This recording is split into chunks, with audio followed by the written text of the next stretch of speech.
Hey everyone, I want to talk about the next project I'm going to start working on.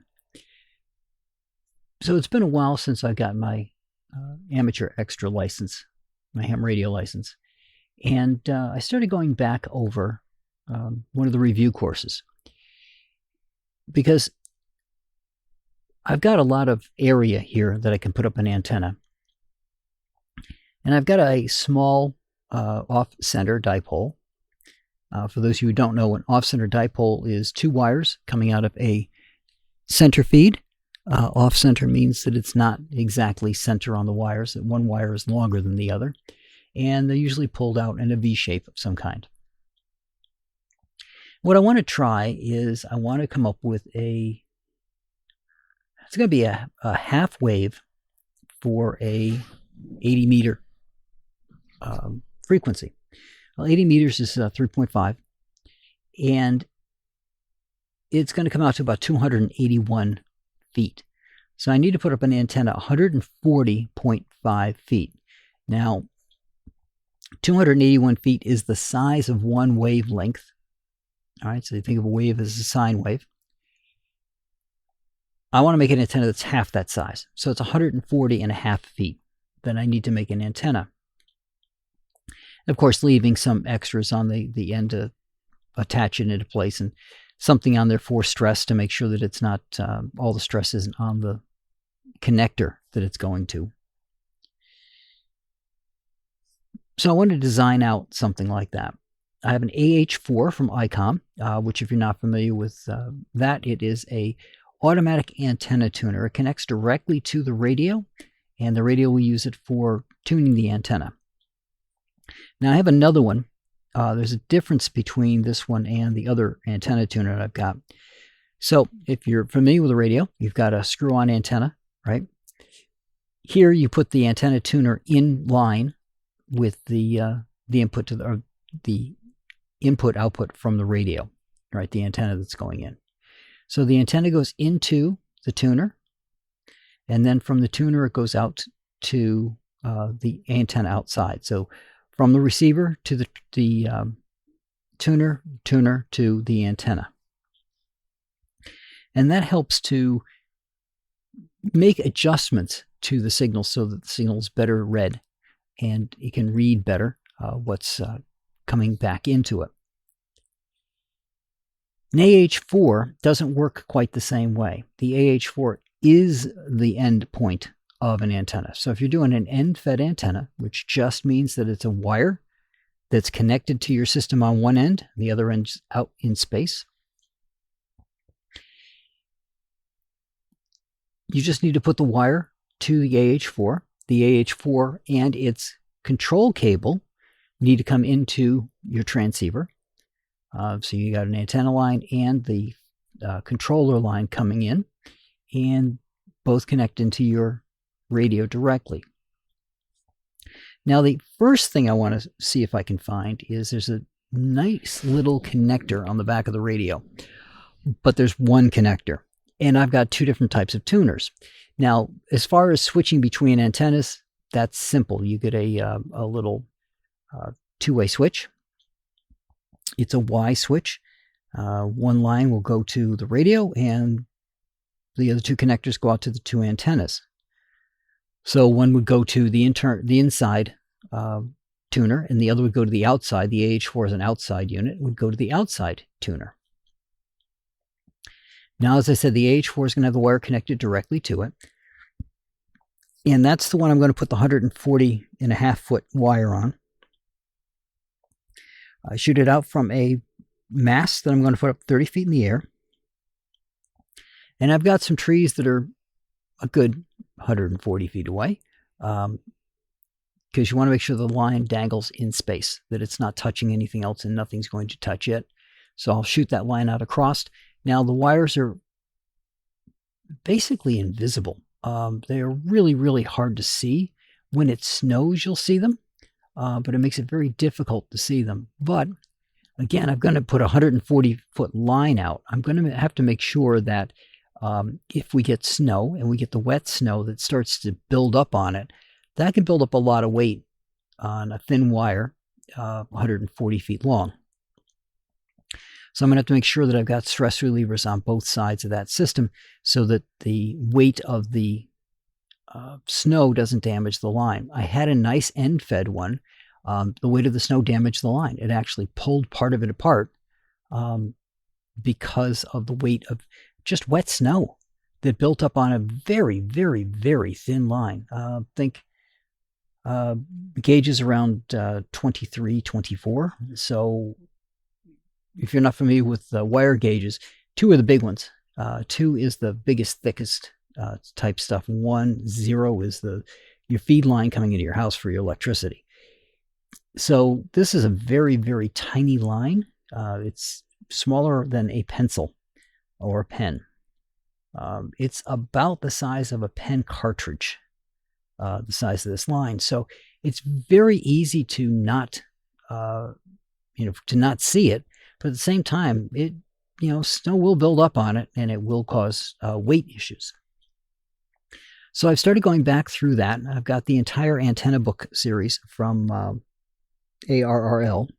So I'm starting back into the basics and going through that. And like I said, going through the old Amateur Extra exam, which I'm impressed I still get the questions right after all these years. And just getting redone for all of the all the basics and reacquainting myself with all of it. Now I could go out and buy another end fed. They run anywhere from about $90 to a couple $100 for an end fed setup, but it's very hard to find a half wave, and that's because a lot of people don't have space for the half wave. Even my off-fed dipole is not that long on one end of it, so it's probably, I'm thinking maybe 20 feet on one side and 50 on the other. So 20 feet of line going on one side, 50 feet of line going in on the other, approximately. And so it's not that big of a waveform. It's very hard to find them because people don't have the space for them. But I've got the space, and I can just buy the cable and make my own antenna. Again, having to add things to it because even that end fed that I had didn't have enough, from my perspective, protection on it. It looped the initial line so that it had some strain to it, and then it had the other line out at the other end. I will do something similar to that in that when I get the AH4 mounted, I don't think it's got its own strain gauge on it. I'll have to mount a strain gauge to the pole with it, and so the wire will go from the AH4 to the strain gauge that I have to make sure is not conductive of any kind. And then from there, the wire will go out. I've been using a nice little antenna modeling program called EZNEC. That's Echo Zulu November Echo Charlie. That is a free program. It lets you put in the types of wires that you're going to do, the size of the wire, the length of the wire, and how far up off the ground the wire is going to be. And we'll model what the radiance is going to be, what the reactance is going to be, so you can see what you're getting from what you'll get from the antenna. When I went with a quarter wave dipole, a 70 approximately foot end fed antenna, I was getting a negative reactance, and now I've got a good positive reactance on the 140. So that's what I'm going to try out and see how it works. Now, with the original end fed that I had, that was at least 100 feet long, I believe. It's been a while since I had it, and it broke a couple of years back. Still got the wire from it, just haven't measured it out. That unit allowed me to make contacts 3,000-4,000 miles away using FT8, which is made for doing those long-range contacts, and it's an automated system. Basically, you can just wait for it to call you and then call back to the person and say, hey, I'm here, and here's your signal strength. So that was a neat thing I did a couple of years ago. But again, the antenna broke. The dipole, the off-center dipole that I've got now has not been giving me the same performance. I think basically because the trees have grown up and it's started to intersect with some branches. So it got, one end got snapped off from its mount. The wire's okay. It was the guy cable that ended up suffering when a tree came down. So that's up and it's working for me to talk on 10 meter, but it's not giving me the digital that I got before. So it's all got rearranged this year. So we'll see how it works out now that it's been rearranged. But again, this will allow me to experiment with the antennas and see what I can get. I'm hoping with the 140, that'll allow me to get some better transmissions on other things as well, because it's a half wave.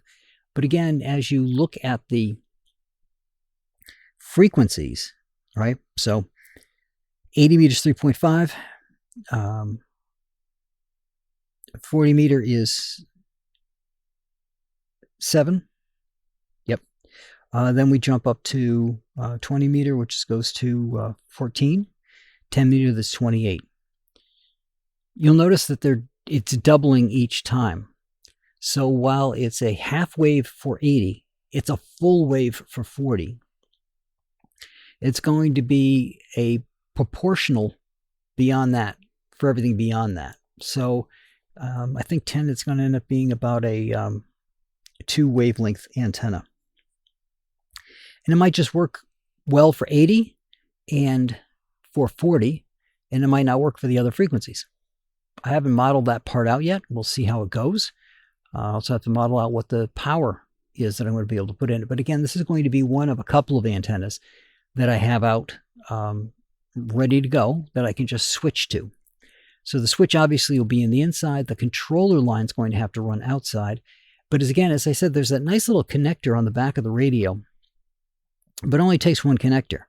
So I'm going to pop off the connector and put the other one in unless I can find a nice system that will allow me to take 2 of these similar connectors that are on the radio, which is a rectangular with a triangular piece at one end. So one end is kind of at a point. And it has, I believe it's 4 wires inside of it. So I've got to find something that I can get those connectors, wire them up to a switch, so then I can plug in multiple antenna controllers and then switch them. The power for the antenna controllers from the tuners comes from the radio itself. So this way I could have a 3-position switch, right? One, there's nothing connected to it. One's antenna 1 and the other's antenna 2. But I haven't seen anything like that yet. So I may have to just make it. I'll have to see how that goes. But that's something that I'll have to get to and get set up. But that's the next project, is coming up with a 140-foot wire antenna in my backyard. I have a lot of birds, and one thing I was concerned about is birds being on them, because if you're transmitting and something touches the line, it can get burned. And I haven't noticed any birds on any of my lines. I've been lucky, I guess. Either that or I just have enough trees that they don't need to worry about the lines.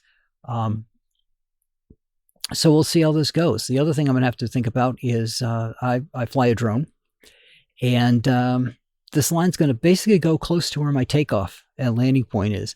And I have to remember that the lines are there and they're invisible. I'm not going to be able to see them before my drone flies into them. So I've got to be very careful about where I position them and make sure I've got some kind of ground level markers that'll allow me to, at least when I'm looking down, realize that I'm over the line. And so I know that at a 30-foot ceiling, I've got this very straight line going through that I can't see. Those will be the next projects. And like I said, the modeling software does a really good job of allowing you to set your parameters, including what your height is off the ground, so that it can figure out what the pattern from your antenna is going to look like. And you can just keep working on it until you get a good looking pattern. The 140 done in a 3D model gives me almost a sphere. It's not quite, it's a little deformed, but it's pretty close. So I think that's going to give me a really good pattern and allowing me to make contacts in a lot more places. That's what I got for you guys this week. I will talk to you all next week.